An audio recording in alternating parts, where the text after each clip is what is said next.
Welcome back, Mighty Vandals, to Tubbs of the Club, your University of Idaho affiliate on the Big Sky Podcast Network. I'm your host, Brian Marceau, joined today two consecutive weeks with a change-up, guys. First, always producing, always seducing in Moscow, Martin Heemstra. Martin, how's it going, dude? It's going great. Wish Moscow didn't snow this past weekend. I want the snow to be gone out of the area. But spring football, finally went to my first spring ball practice last Saturday, and it's nice to have football back for, albeit just a couple weeks. No, you say snow, but I don't know what you're talking about. This show's coming in hot and heavy. Last I heard, because we're joined by Trevan Pixley, a.k.a. Treeb, a.k.a. always on the hashtag right track. He's here himself. Trevan, Treeb from now on, joining us from Lewiston. How's it going, man? I don't think I've ever gotten a better intro in my entire career. That was very good, Brian. I appreciate that. But it's going great, man. How you doing?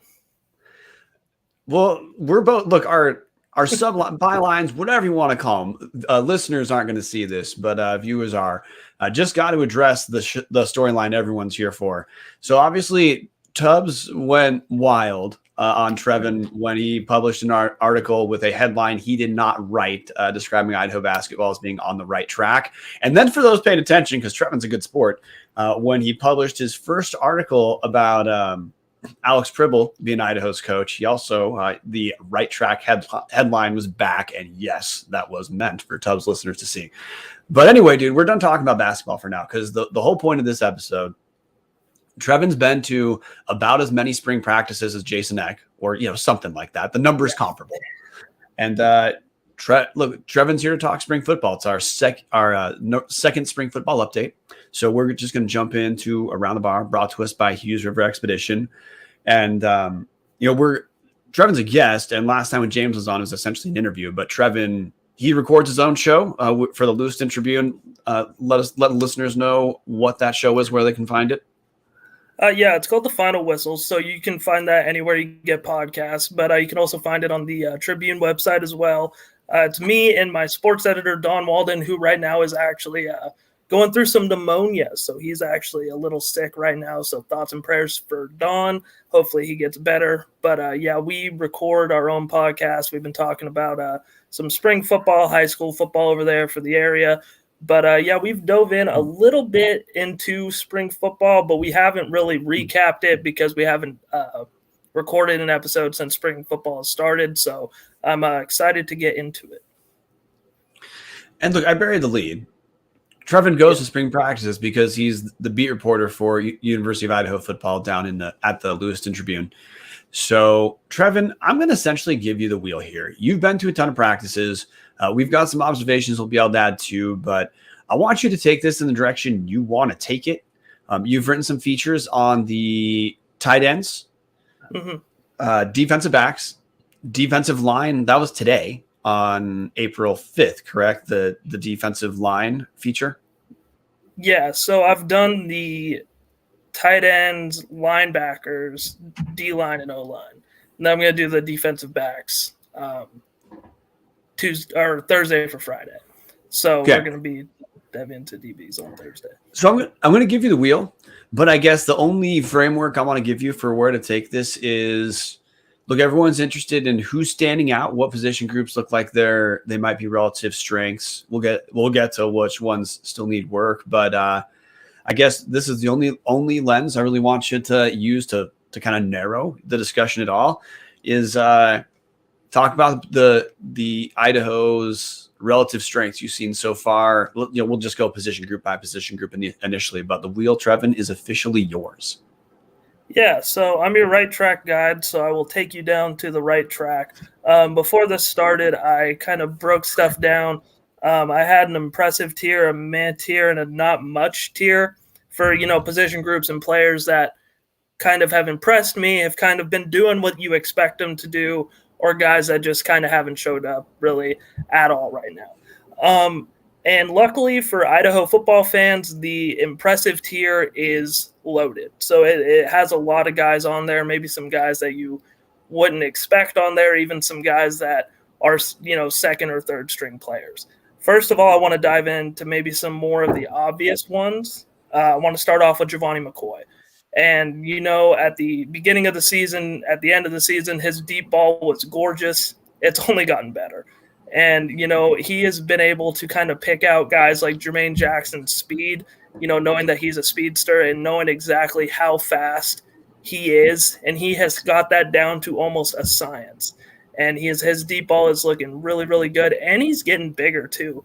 I mean, from his frame to his arms. I mean, I think that was kind of the biggest worry heading into this year, was how much weight Giovanni was going to add in the offseason. And it looks like he's probably gained around, I don't want to say 10 pounds, 5 to 10 seems like too big of a range, but at least 5 pounds. A noticeable change for Giovanni. And he's looking good. But the quarterback room as a whole, too, Jack Lane looks good. He has some zip on the ball. Ridge looks good as well. So, I mean, the whole quarterback room right now. And that's going to be an interesting position group to dissect because, maybe at the end of this year, I wouldn't think all 3 of those quarterbacks would be on the roster by the end of this year, Brian. Or you mean all 5? Because you're right. Brought up there's 3 dudes who are in spring, and correct me if I'm wrong. You said just from what you've seen at practice, it looks like the hierarchy is pretty clear. Giovanni McCoy 1, Jack Lane 2, Ridge Dutchcall 3. Yeah, that's where I would put it. Yeah. Okay, but we also have 2 true freshmen coming in, so that's going to be 5 quarterbacks where the most experienced is a redshirt sophomore. So no, that's a reasonable story. That's a storyline that we know we're going to be paying attention to. Like the quarterback room itself isn't dramatic because, I mean, Eck has been clear in every media appearance he's done since the season ended. Giovanni's the guy. So there isn't a question about starting. But it is interesting to hear. Giovanni's getting a little thicker. Is that safe to say? Thicker. Yeah, as David Lose would say, he's got more junk in the trunk. That was one of my favorite things that I heard in practice from a coach. Junk in the trunk. Okay. Okay. So Giovanni's got junk in the trunk. Good to hear. You heard it here first, guys. You're on the right track now. Yeah, right track. Speaking of receivers too, I just want to say before Michael Graves too looks really good. He's reeling in a lot of passes. So is that? Hey, I want to stop you there real quick. So Jason Eck has he's been kind of, again, this is another like no brainer. Number 1, number 2 receiver are Hayden Hatt and Jermaine Jackson. The end. The battle, he said, is number 3 isn't clearly understood at this point. He referenced this is in the scoreboard podcast, or the Vandal Scoreboard podcast, which James Aldridge hosts. He referenced Michael Graves and Jordan Dwyer as essentially battling it out for number 3. What have you seen there? Well, it's funny. I think that's kind of the battle right now in the spring. And then Terez too he's still battling. He's coming back, and I think once he comes back, he's going to be thrown into the mix. But Tommy Hauser as well, I think, is a guy to keep your eye on. He hasn't dropped a single pass all spring practice. Like he's catching everything. Jordan Dwyer, I think right now Michael Graves is here and Jordan Dwyer is probably right here. And I would put Hauser probably above Jordan Dwyer right now. Can I pause really quick? So for listeners, when you made that reference, put your hands together. You're saying Michael Graves a teeny bit ahead of Jordan Dwyer, just based off what you're seeing rep wise and production wise. But Tommy Hauser, sophomore, he's from Post Falls, correct? Yeah, Post Falls guy. Yeah, that was a guy that James Aldridge referenced as being a bit of a surprise. You're saying that it looks like Hauser is certainly in the mix right now for playing time, and not completely out of question that he would get reps that might be analogous to being number 3 or 4 receiver. Yeah, and I think it's one of those things where he's earned it. He's playing with the 3s and the 2s, but like I said, he's just not dropping anything. And he's earning everything that he's gotten right now. And it's really impressive. So once the summertime, fall time rolls around and Terez is coming back, I mean, that's going to be one of the more interesting position battles to keep an eye on for sure. Yeah, the thing that'll be interesting to me too is how much the receivers are relied on. Because, like last year, Idaho certainly rushed more than they passed, but, it wasn't like a 70-30 split or something like that. Idaho still passed a decent amount. But in year 2 of Eck, in year 2, Giovanni McCoy, where, at the beginning of last season, I think it's safe to say from the beginning to end of last season, the coaching staff showed a lot more trust in McCoy. And later in the season, they were willing to let McCoy win games for them in a way that I don't feel like they tried to have McCoy win games for him like the first 2 weeks.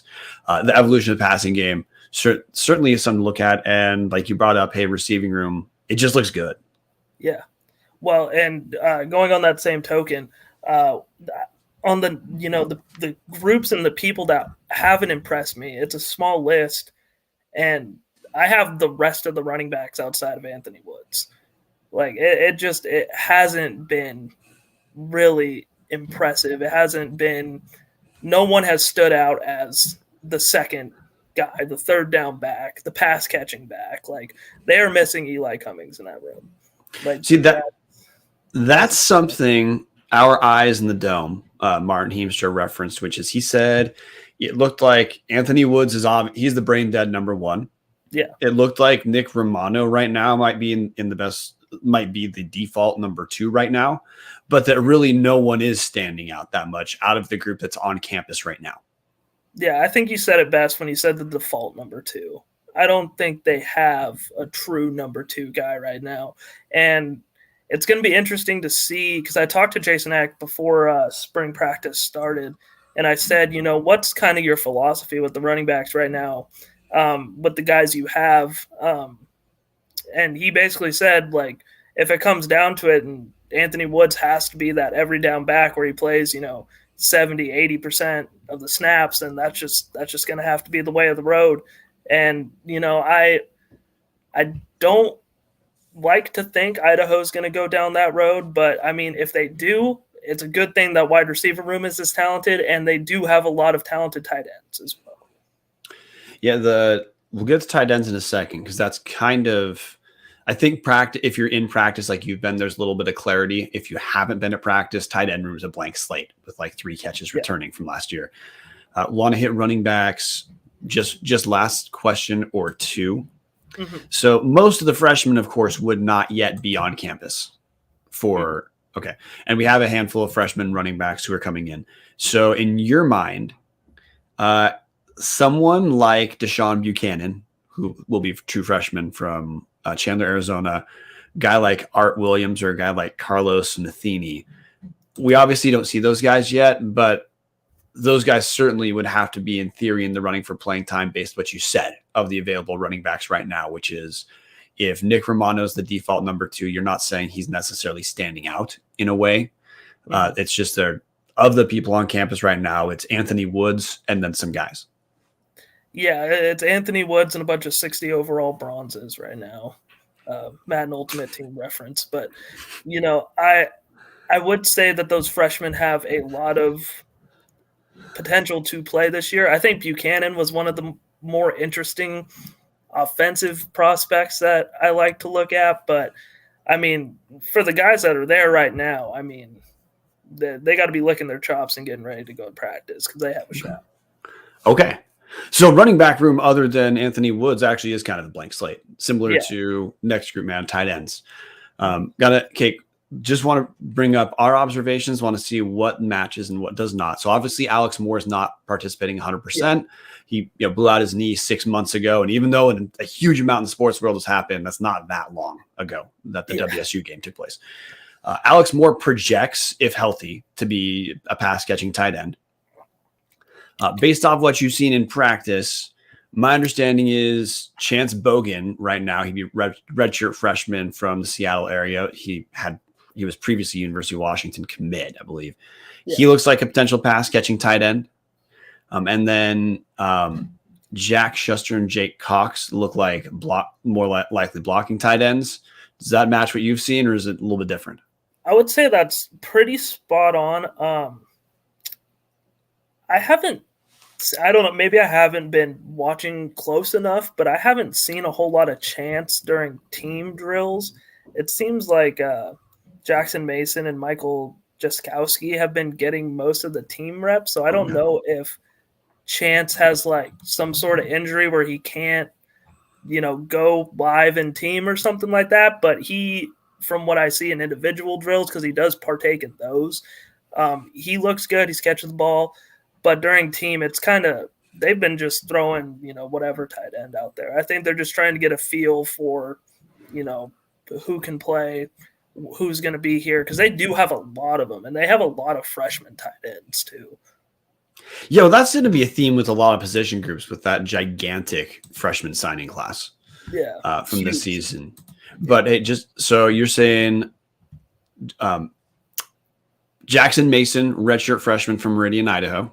Yeah. And you said Mitchell Jaskawiak, or I probably butchered that last name. I think it's, I don't think I said it right either, but yeah, I think I've seen them mostly in team for the most part, whether they're playing with the 1s, 2s, 3s, I've just seen them kind of coming in, and then Cox and Schuster coming in with the 2 tight if scenarios. Yeah. Okay. Cox and Schuster definitely in the 2 tight end sets. Gotcha. Yeah. Okay. So now, this is to me, kind of hijacking the wheel for a second. I want to talk offensive line. Because I really think we have this first time you've been on, so we haven't had this discussion on a recorded show yet. I think realistically the question that's going to answer what Idaho becomes in this next season is going to be the development on the offensive line and the defensive line as well. Just because the teams that are dominating the FCS, your Montana States, your South Dakota States, they can bully people in a way that Idaho just wasn't able to do that last year. It's part of why Idaho, just like Jason X said on the Vandal scoreboard, they beat the bad teams. They beat the okay to pretty good teams, but they're 1-3 against playoff caliber teams. If Idaho's going to take the next step, they've got to become the kind of team who beats playoff caliber teams. So with that said, man, offensive line, who are you seeing out there, and how's the progress look so far? The left side looks fine. And that's kind of, I think the tragic thing about the offensive line is that it has potential to be good, but I think right now it's fine. I think Aiden Kanapik is good, and I think that's the one shining piece that they have on the O-line. I think Elijah Sanchez has the potential to kind of take a step up. He's playing at the center position, but the left side is a little shaky. You got Rainey playing over there at the guard position, the transfer, and Tegan Sessi. I can never say his name right. Tagana, is that how you say it? We're gonna go with your pronunciation. Yeah. Tagana Sessi. He's allowed 2+ sacks at every practice I've been to. Okay. And it's been bad, but they really don't have a better option, it doesn't seem like right now. So that's another room where I think there's a chance that a freshman like a Penner from, I think he is a Coeur d'Alene Lake City Lake City graduate, my bad. That I think he could kind of slide in and play that guard position. But Sanchez, Kanapik, I think are the 2 shining stars. Rainey's playing fine. But that other guard position, those 2 guard positions are kind of going to be the big question mark there. Also, Nate Azzopardi has been getting some reps with the 1s at left guard as well, correct? Yeah. And he's one of the guys that I had in my impressive tier, because I think he's actually he's not a guy that I expected to play with the 1s this season, but he's showed up and he's earned his reps, I think. So he's played well.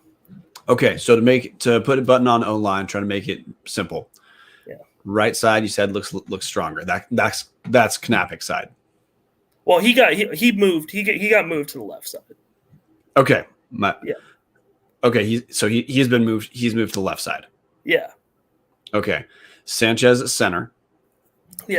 He's looking okay. All right, but your takeaway so far has been, I don't know, probably a slightly different version of last year. You wouldn't say the offensive line looks like catastrophically terrible or anything, but it doesn't look great at this point. Well, at the beginning when you said Idaho beats the bad teams and loses to the good teams, and those good teams typically have those great defensive lines. Yeah. I think they're still going to struggle to contain those great defensive lines. Okay. By the way, most teams do. But yeah, that's also the goal for Idaho is to win conference championships. I know that Tyler Yelk is, of course, dearly departed to Philadelphia now. But when I talked to Yelk at the one of the spring signing day events, he said the whole mantra of the staff was that, look, last season was fun, of course. Last season was a ride, but they didn't actually accomplish anything in the coach's mind, as in no playoff win, didn't win the conference championship, didn't get to host a playoff game. So it was, of course, a step up, but relative to what the coaches want, they're not there yet. And if team's going to make that next step, obviously O-line is going to be a place for us to continue to watch. Other side, though, of course, it's hard to gauge how good the offensive line and defensive line are in spring because they're going against each other. And we know that by the time the fall season comes around, particularly on the offensive side, there'll probably be some development that we just don't see in the spring. Yeah. But defensive line, dude, there's a lot of turnover on that side. One total returning starter, a lot of new names. And some guys who, like Abe Christensen, I know he's recruited as a D lineman, but he played on the offensive line last year for Idaho. How is the defensive line looking so far?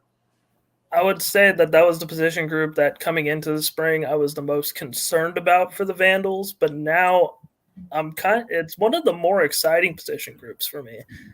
Because last year, I mean, you had Falnigo and Leo Tamba, who were the guys, right? Those were the guys that were getting all the snaps. Kamari Bailey was able to come in, in the rotation and get the 5 sacks to lead the team.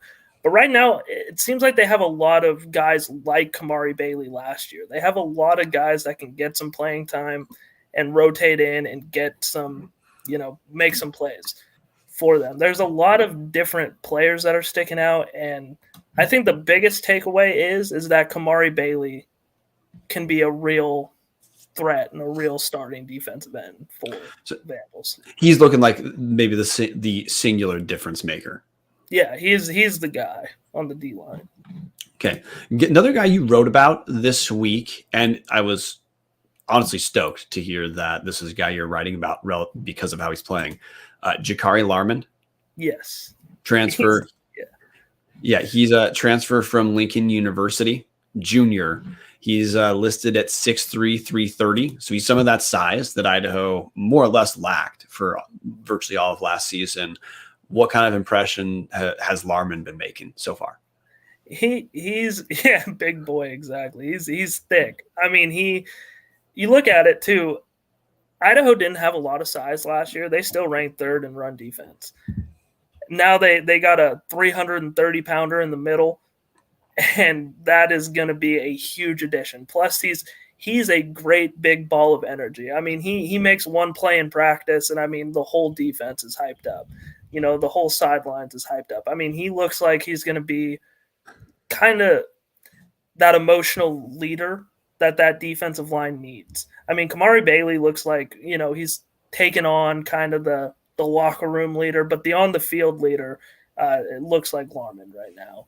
And he is going to be a big addition to the middle. And all these D tackles really are. I mean, I wrote about it in the story too. The average weight of the guys inside increased by 10 or 12 pounds. And obviously Larman helps that out a lot, but they are some big boys inside. Okay. Other guys that we know are getting some times, the ones, Sam Brown from Spokane, and again, some of the reps of the ones on the other side, on the other edge. How's Sam Brown? Honestly, well, again, you wrote about this. Let's talk about the other side of the edge for a second. How is the Sam Brown and who's the dude he's been splitting the reps with? That would be Sam Brown and let's see.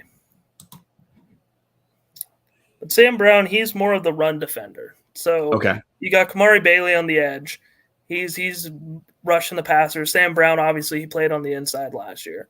So he's going to kind of stretch out the run plays and make sure that they're not going to be making, much. Zach, I can't say his last name either. Krotzer. Yeah, there you go. Zach Krotzer. He's playing on the inside. So you got those guys. Both playing. Spokane dudes. Krotzer from Shadle Park. Mm-hmm. So you got 2 Spokane dudes. You got a guy from UK. I mean, they're all looking good. It's a solid group. You look at that group of 4, right, on paper, and you think that's not really that great of a group of 4. But then you got like Malachi Williams coming off the bench. I mean, you got other guys coming off the bench that are gonna, boost up production as well. So that's going to be very fun. And then Abe Christensen transferred to Idaho from North Carolina State. Yeah. Then he transferred as a D lineman, then was on the O line last year, has moved back to the D line this year. Where's he been fitting in the rotation so far? So the first week of practice, he looked really solid. Another guy, big body inside run defender. Looks like he kind of may have nicked something up with his hands. They're Idaho's backup kicker. I can't think of what his name is right now, but he missed a field goal and they had to do 20 push-ups, and he ended up doing sit-ups. So he hadn't been practicing with the team for like team drills the last 2 practices, I want to say. But from what I have seen from him, it's a natural transition. I mean, he hasn't been playing D tackle since he was in high school, but hasn't looked like he lost a step from what I have seen.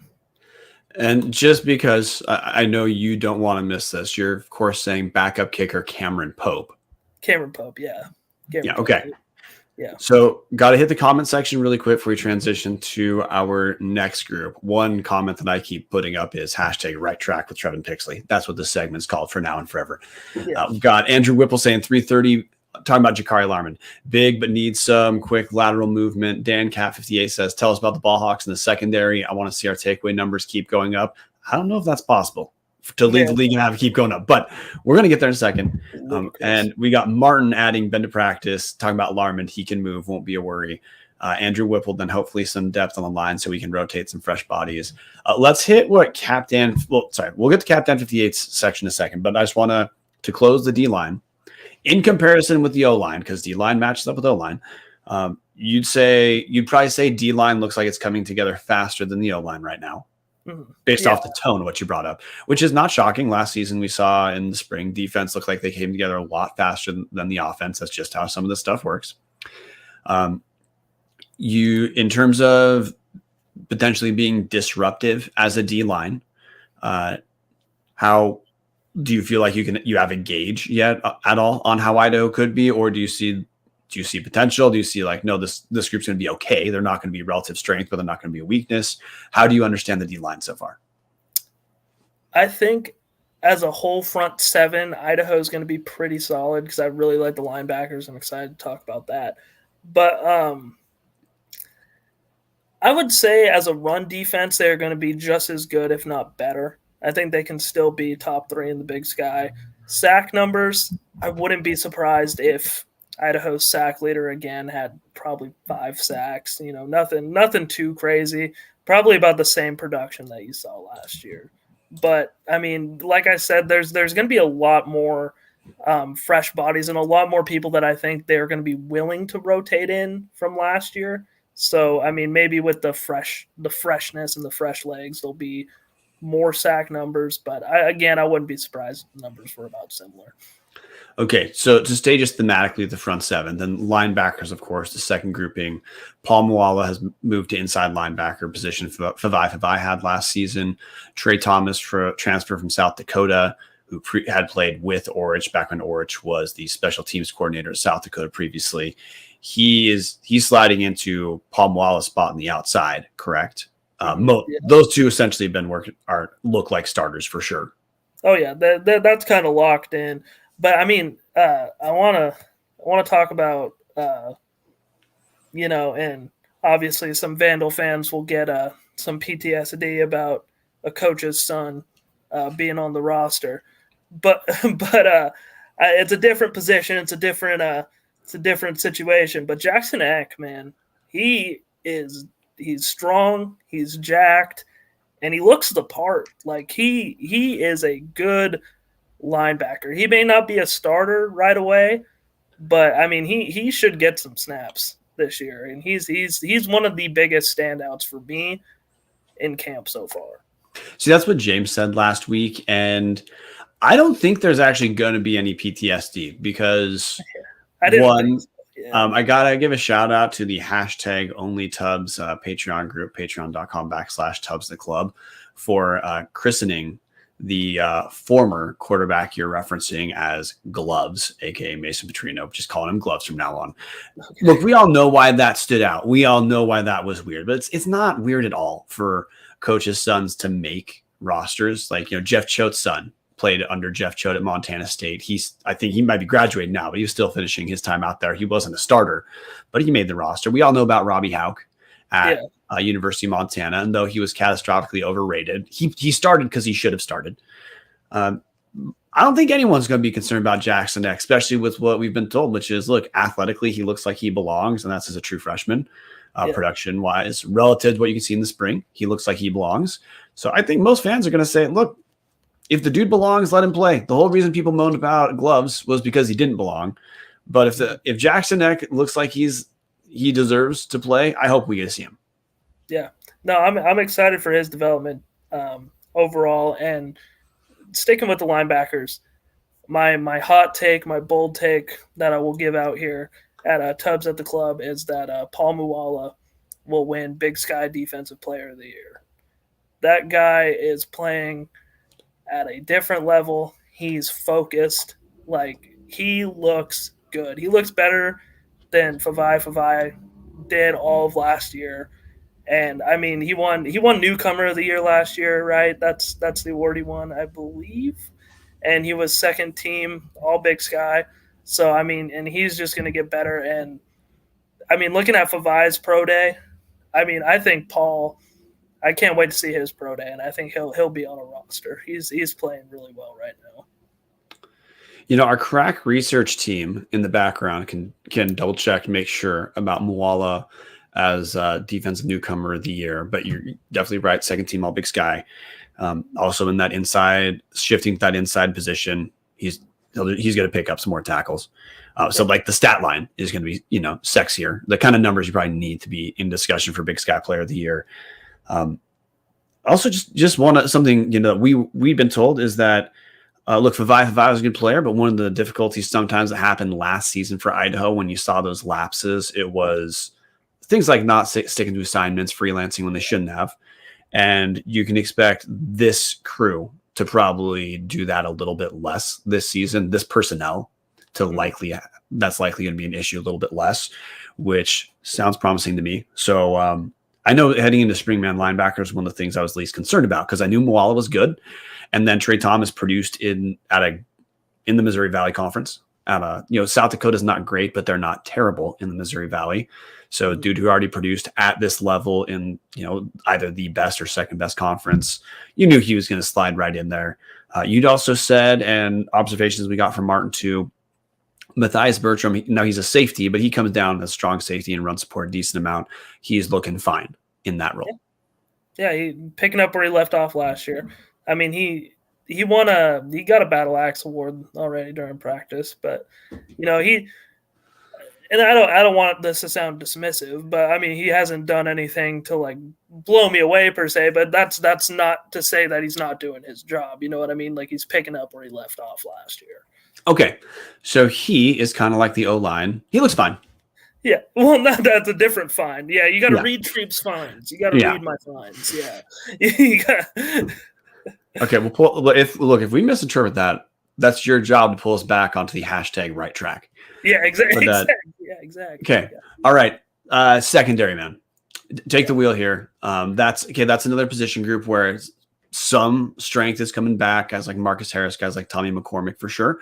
But Idaho certainly needs at least one more cornerback to perform at a level higher than Salam did last year if Idaho is going to try to make that step up where they start beating some of the playoff teams. And obviously, we're going to have some spots in safety that are open.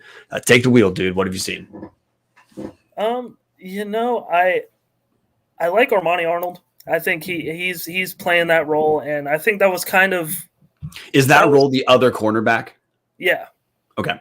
Yeah. Sorry, I know you said safety, but I was just gonna dive into other secondary. But I know that was before the spring even started. Jason Eck kind of said like this. He kind of would like to see him kind of take that role, and he's taking it and he's running with it. I mean, that hasn't really been a surprise. He's doing kind of what he needs to do.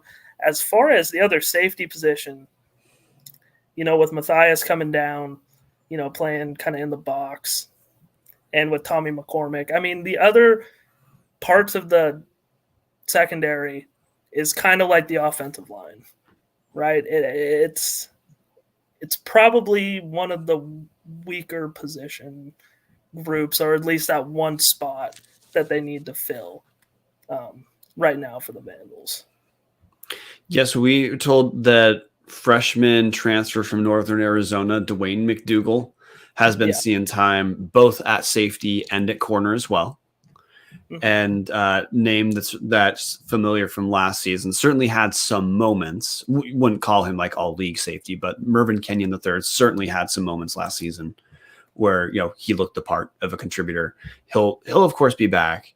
But are there, other than some of the mainstays that I referenced, and you can talk about some of the freshmen or guys who played more backups last season, in the secondary, are there any guys who you've seen who you think, hey, if there's going to be a contributor emerge that Idaho needs, it's going to be this guy?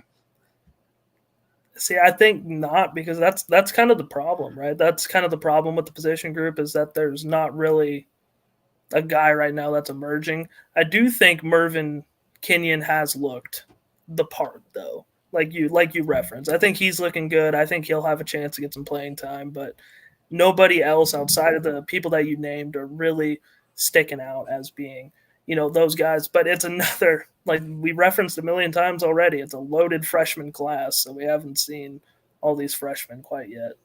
Okay. So in your tiers of fine, are the missing spot, or the spots that need to emerge in the secondary, are they fine like the O-line? Are they fine like the D-line? Or are they fine like the running backs? Oh man, they're fine like the running backs. Actually. Okay, just no one's standing out above. Okay, yeah. Understood. Way to break that down, Brian. You understand. You get Treve like no one else. Well, it's because, look, it is important to me. I'm going to beat this dead horse all night. It's important for me that we stay on the right track here. Yeah. So I pay attention. I read. They called me the right track guide, but I think you're actually the right track guide here. All right, dude. So, okay, we've hit most of the main position groups. Yeah. So now just you can take wheel if you want to, but I guess the question I've got, that I want to transcend the position groups for a second, because look, we talk about this in position groups because that's part of how we pay attention to it. But look, it's a complete team. One of the things that people connect to with individual teams isn't just position groups, how they produce, but it's like the character or personality that comes across of a team through how they play. Yeah. So last season, the main personality trait I would have given to Idaho football last year was fun. Yeah. What do you see any change in that? As in, is it moving in a different direction? Does it still look fun in the same way? It can be hard to be fun in the same way that a first, complete changeover is, like last year was. But like personality wise, what are you seeing from this team? What would you describe Idaho football as right now? It has shifted a little bit. So last year was fun. I would say this year is still fun, but it's more focused. Like, these guys know what they want and they know what they can do. So they know that they beat the bad teams last year. They lost to the good teams. They didn't win a playoff game. This year they want to show that they do have the talent, they have the potential, and that they want to make a deep run into the playoffs, win the conference, and they're focused on that goal. It's more of a focus group this year, I would say. So a little business in front, party in the back.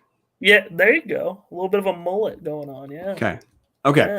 Yeah. So last year's personality was the visor. This is now the visor on top of the mullet. I got you. Sir. Yes, okay. Sir. Captain 58 in the comment section asking about specialists. Actually, that relevant thing to go over. Look, Ricardo Chavez had a kind of a mixed first year in that now he's going to be a senior. Started out the year absolutely red hot. Looked a little bit shaken after his first miss. I was at his first miss against Montana.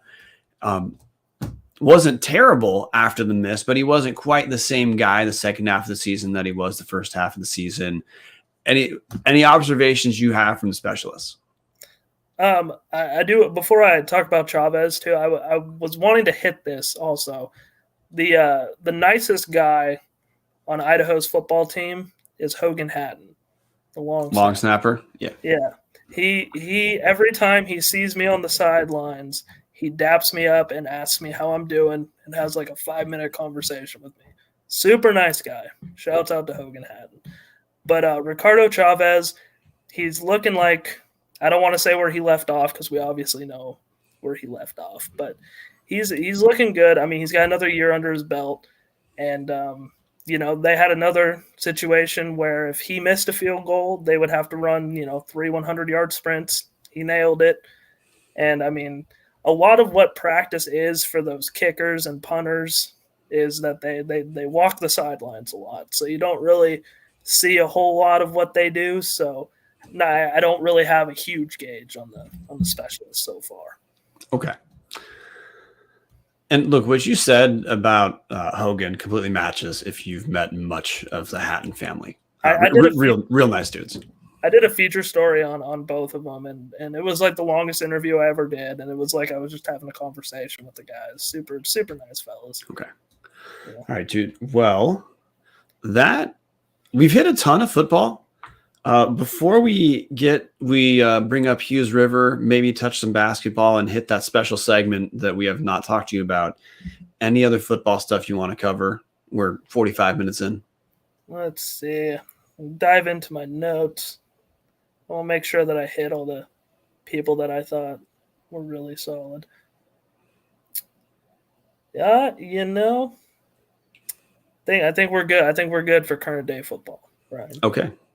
Okay, so we're gonna maybe call that football. I don't want our live viewers to go, but before we talk about anything else, Martin, got to give a quick shout out to our guys at Hughes River Expedition. If you're looking for a great all-inclusive week-long vacation, don't look past your backyard. Venture into the largest protected wilderness in the continental U.S., located right here in the great state of Idaho. Enjoy a multi-day trip down the Middle Fork of the Salmon, the main Salmon River, no return, the Salmon River Canyons, or the Selway, and you can even check out special trips like the one to see the Perseid meteor shower. Camp on pristine beaches, run amazing whitewater, hike scenic trails, spot wildlife, soak in beautiful natural hot springs, take in the history along the river, and fish some of the most remote stretches of river in the country. You just bring your clothes, let HRE handle the rest. Hughes River Expedition has been Vandal owned and operated since 1976 and ready to take you on the vacation of a lifetime. What are you waiting for? Find out what it's like to grab a paddle, catch dinner, and ride the bull all throughout the Gem State. Call them now at 800-262-1882 or check them out at hughesriver.com.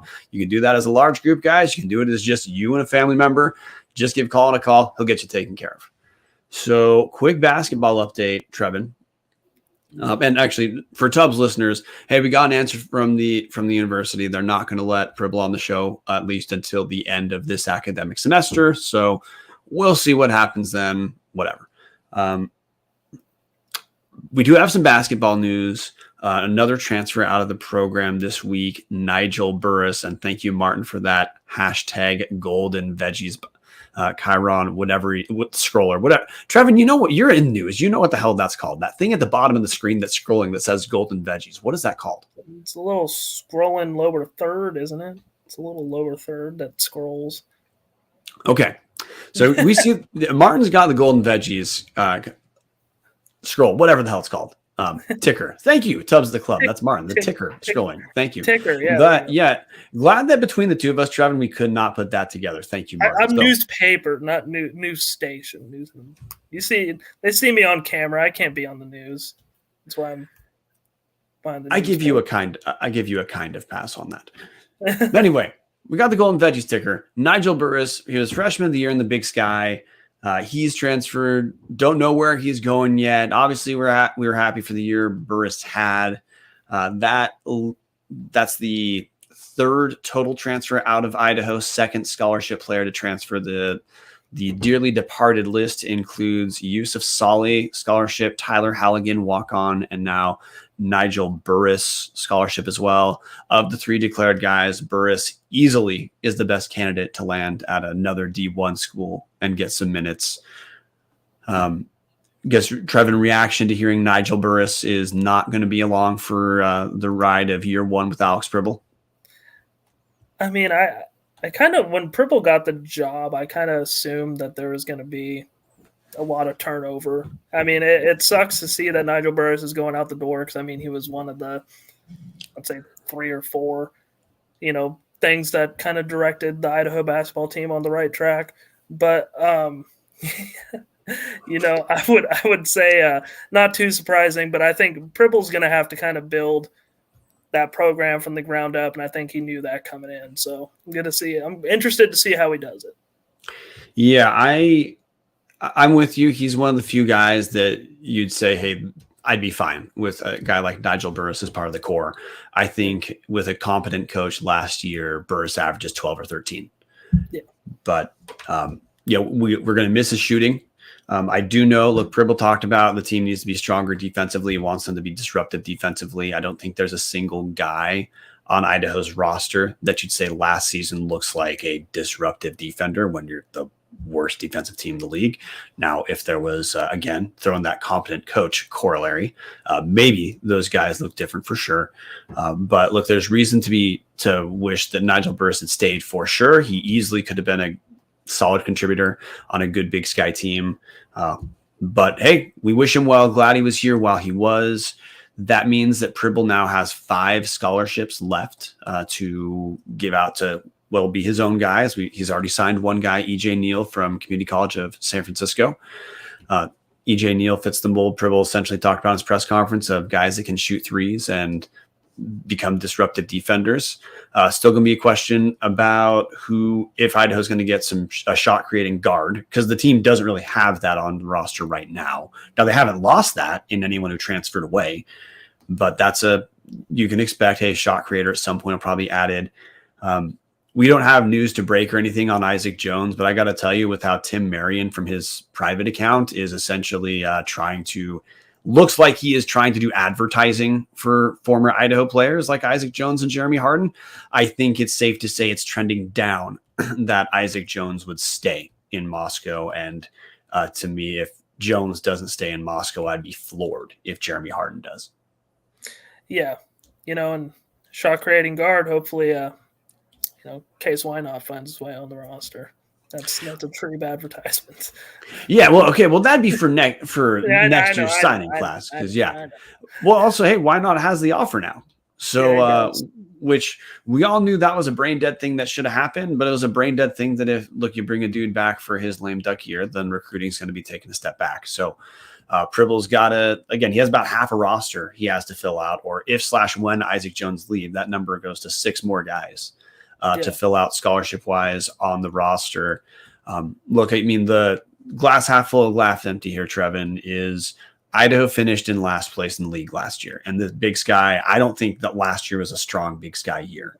So is there anyone completely irreplaceable from the last place team? Obviously not, even though there were a couple nice pieces. Glass half full now is... You'd think a lot of coaches might say, hey, if our team was last place last year, I'd kind of just like to be able to gamble with new guys coming in. And Pribble's got 6 more shots right now. Well, I'm sorry, 5 more shots right now to land any more guys who fit who fit the system he's going to want to have in there. We already know he's hitting the ground running because he was recruiting at Seattle U. So it's not like he had to start over with D1 recruiting. Yeah, and he's got a lot of time too. I mean, he came in practically right when the season ended. I mean, that was a quick hire. So now you different from us because you're allowed to. You've talked to Pribble, correct? Yeah. Okay, I saw photographic evidence on your Facebook. I'm asking. So, what's your impression of talking with Alex Pribble? He's a super nice guy. I mean, he's a basketball guy, right? I mean, he cares a lot about basketball, but he's also a real personable guy. Like right when he met me, he shook my hand. He asked me questions about my background and where I worked. I had a fishing hat from Whitebird. He asked if I lived in Whitebird. He's asking all these questions. Like he was trying to recruit me to play for the Vandals, which to be fair, if I played for the Vandals last year, I might've got some minutes, but he was trying to recruit me a little bit, but we just sat down, had an interview. He seems like he knows how to talk to some guys and, really recruit. He's a personable guy. And I'm excited to see where he goes and how he's going to put the Vandals on the right track. I'm so glad you brought that in because I was sitting on the right track reference and you didn't hit that. Okay, well, look, Trevan, so that's the basketball news, guys. Burris gone, no news on anyone else, but Tim Marion is quite obviously doing essentially recruitment work to try to get eyes on Isaac Jones and Jeremy Harden right now. So to me, the tea leaf reading I have there is that is not promising for either of those dudes staying. Which means there's 2 other coaching positions that still have to be announced, the number 2 and the associate head coach. Based off talking with Colton McCree, at least the associate head coach is not yet down. We know Matthew Jones is coming with Alex Pribble from Seattle U. He'd be the number 3 assistant. So Pribble probably looking to add some more experience on the bench. We'll update you guys as we can. Last segment we got to get to, Trevan, before we consider calling it a night. Mm-hmm. We got to get to the reversal, which is anytime we have first-time guests on, they get a chance. And Martin, we're going to yank you into this too, or you're going to yank yourself into this. # producing seducing. You get to ask us, Trevan, any question. It can be sports related. It can be Vandal related. It can have nothing to do with the show. You can ask me to talk about whiskey for the next hour, whatever. This is your chance to ask the Tubs of the Club crew, whatever you want. No. Me asking you if I could vape during the show doesn't count before the podcast started? No, that does not. But that was a very look. Well, hey, we got to pull the curtain back. Trevan asked about that, but like he produced a negative test beforehand, so he was okay. Yeah, exactly. So you guys are both UI graduates, right? Both of you. So what year did you guys both graduate? Spring of 2017 for me. Oh, when did you graduate?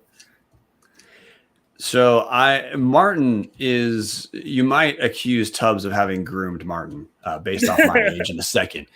So I finished my bachelor's degree in 2010 and I finished my master's degree, both from University of Idaho in 2013. Okay. So who was Idaho's quarterback in 2010? That'd have been Brian Reeder or Nathan Enderle? That would have been Enderle for the 2010 team, because the 2009 team is the one that made the Humanitarian Bowl, and then the 2010 team was the one that finished, I think, 5-7. 2010. So compare 2010 Nathan Enderle to 2015. No, it would have been 2017. 2017 Colton Richardson. Now you're referring to Colton. 2017 would have been his redshirt year, correct? Yeah, his first. Colton played like 2 games that year. Yeah, sorry, but that was that should have been his redshirt year. Yeah, or the goal was for that to be his redshirt year. That was your Matt Linehan went down, and then when he got his first W, right? Our last FBS game. Yeah. So now you're saying compare Enderle to Colton Richardson. Okay. Well, the 5-win Enderle. 5-win Enderle. Enderle was drafted in I think 3rd or 4th round. Now he didn't have an NFL career. Martin corrected me saying it's the 5th round. My bad. That's why we have a crack research team. So look, a 5th round draft pick. Now that was out of the WAC, not out of the Big Sky, of course. So look, certainly athleticism, you would give it to Nathan Enderle. I don't think. Look, Colton can move relative to being an offensive lineman with an arm, and I don't mean that as a put down. Like the guy was just bigger, and Colton Richardson absolutely did have an arm. Look, Colton's a guy who I think if Paul Petrino's not the coach, he has a different career. And he certainly had injury issues. He certainly had his own conditioning issues that limited, and then academic issues eventually that limited Colton Richardson from being the guy that everyone wanted him to become. But there was talent there. Like that was not a mistaken recruitment. Colton Richardson absolutely had an arm, but a dude who makes the NFL, even at the WAC at that time, that's a different level of talent you're talking about. I was kind of hoping when you said the year you graduated, it wasn't going to be an Enderle or a Linehan or to compare. I just wanted to bring up my dog Colton Richardson. That was my high school quarterback. Graduated with him, so I had to give a shout out to my boy Colton Richardson. Yeah, well, man, I taught in Lewiston while Colton Richardson played high school over there. I taught middle school Sacagawea. Like you guys can see in the camera, I've got a lot of salt going on up here. Yeah, he was the best high school quarterback. And I'm not even saying that because I was on the team, but I mean, I've covered high school football since I got out of high school. He's the best high school quarterback I'd ever seen. Kid had a cannon. It was ridiculous. Well, that's why to me he is a big time what if. Like if he comes to Idaho and there's not the Mason Petrino thing going on and Paul Petrino's not there, or Paul Petrino is not the version he was with his son on the team, how does that change? How does that change Colton's career? I think probably a decent amount. Now Colton honestly looked like he regressed from year 1 to year 3, because in his third year, that was Mason's second year as a starter. In the Central Washington game, like Colton just looked like his confidence was shattered by that third year. And he didn't look like he could access the talent that we had that made a lot of us think, hey, Colton Richardson's a guy who could be a solid starting quarterback in the Big Sky. But you're right, man. The talent was there. And, some of those, like he had a couple of rumbling rushes, like again. That's and again, what I'm saying. Underrated runner. Yeah. Well, and dude, against Idaho State, now Idaho got killed that game in 2018 against Idaho State. But in the games when Colton Richardson had uninterrupted run, he looked the part. Yeah. Okay, let me ask you this then. Give me your biggest what if in Idaho football history, and give me your most underrated quarterback in Idaho football history. Martin, I'm going to defer to you on the underrated quarterback in Idaho history. Because Idaho's had a lot of not good teams in the last handful of years. Some of the better quarterbacks, like if you pay attention to like the online Vandal world, like you're aware of who the big names are. Like his biggest what if? Yeah, quarterback, or just biggest. He said biggest what if in general. And I think for me, Chad Challenge, I think is kind of the biggest what if for me. But that's like I was in my younger years as a Vandal fan. I was in the band, so I wasn't too focused on football that much. But it's kind of like one that I always like to think about every now and then. And then, so you got Ryan. I mean, I essentially have two what ifs, like an FCS era and an FBS era. The FBS era brain dead what if is what if Matt Linehan doesn't get hurt? Ooh, yeah, like how does that does that change the trajectory of Idaho sports at all? If Idaho hits a bowl game twice in a row, is there any world where out of nowhere, MAC conference invite or something like that comes for Idaho? Because I bet even with Chuck Stamen at the time, I bet if there's a conference invite, Idaho would have taken it.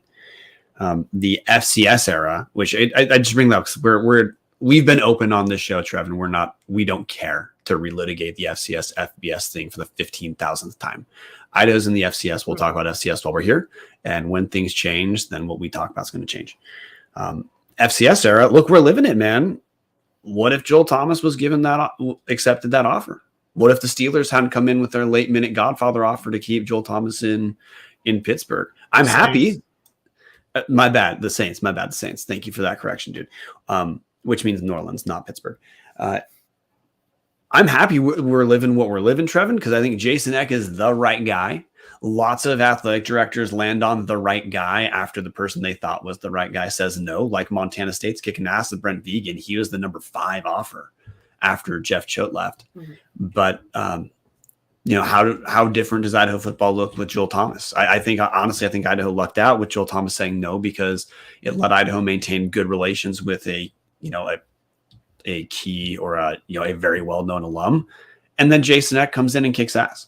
But like that's a real thing that we're living through right now is because Thomas said, no, we got Eck. I'm happy we have Eck. Okay.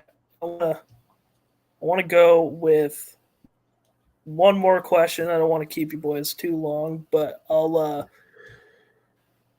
do you think anybody from this year that's graduating will be on an NFL roster next year? And do you think anybody from this upcoming senior class that's going to graduate this next year will either be on an NFL roster or get drafted?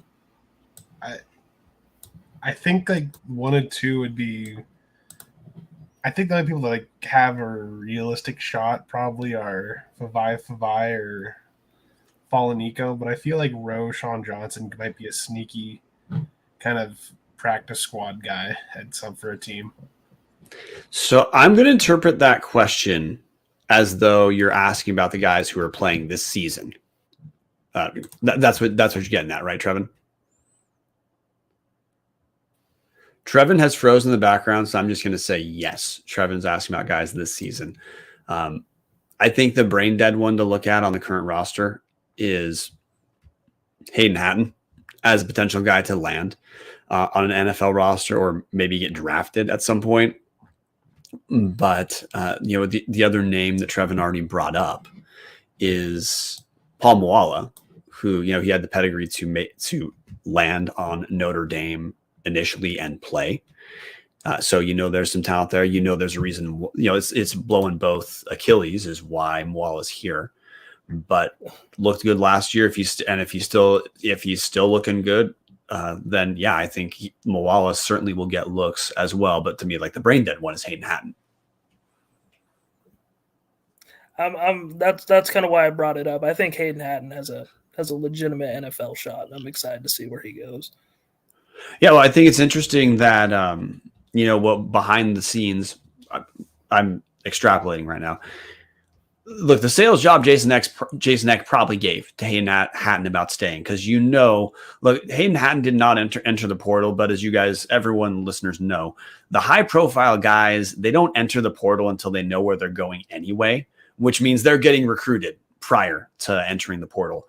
Hayden Hatton had P5 offers and he chose to stay at Idaho. So you got to expect the sales job for Hayden Hatton was, hey, we're going to do our best impression of Cooper Kupp with you, make you the face of the team.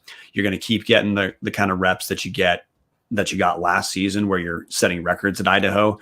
If you go to a place like, let's say, Arizona State or Washington State, you're not guaranteed to get those reps, but you stay at Idaho, you're going to get those reps and stay in the relative spotlight we can get you. He's here. So, obviously, whatever the sales job was, it worked, and he's putting up he's earning numbers because he's damn good and catches everything. So you've got to expect also with how a guy like Cooper Kupp, who Cooper Kupp's not in the NFL because he ran a 4.3 40, he catches everything, and he's got enough athleticism and enough size to make it work. You could understand teams taking a second look at Hayden Hatton and thinking, hey, maybe we can find another undervalued guy because he's playing at Idaho. Yeah. I'm excited for his NFL trek. But yeah, I think that's all I got, boys. I appreciate you answering, giving me a little bit of a history lesson too. I appreciate that. Yeah, and I like that you just called me old without calling me old. So thank you. Glad you could bring that as well. Yeah, you're welcome. So yeah. So all right, guys, that's the show. I want to thank Trevan for coming on and pulling us on to the hashtag right track. Trevan, tell everyone where to find you when you're not on Tubs at the Club. Yeah, when I'm not here, you can find me on Twitter at Trib Talks. And you can follow the Lewis and Tribune Sports if you want at Lou_Trib Sports. Okay. And with that, man, we're going to call it a night. Trevan, thanks for coming on. Martin, thank you for those big fact checks you came up with. For example, making sure I remembered that the Saints are not the Steelers. That's a big one for me. And reminding me about that 5th round Nathan Enderle.